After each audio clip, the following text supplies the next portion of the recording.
পৃথিবী ধ্বংসের কতটা কাছাকাছি আছে তা প্রতীকী অর্থে প্রকাশ করার জন্য যুক্তরাষ্ট্রের শিকাগো ইউনিভার্সিটিতে বসানো আছে একটি ঘড়ি।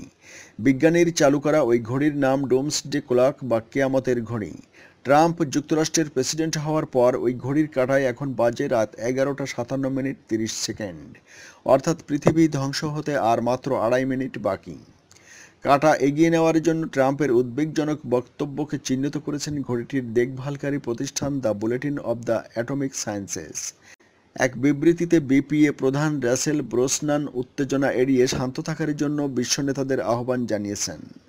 মানুষ নানাভাবে পৃথিবীর অস্তিত্বকে কতটা ঝুঁকিপূর্ণ করে তুলছে সে বিষয়ে সচেতনতা বাড়াতেই 1947 সালে এই ডোমসডে ক্লক বসানো হয়।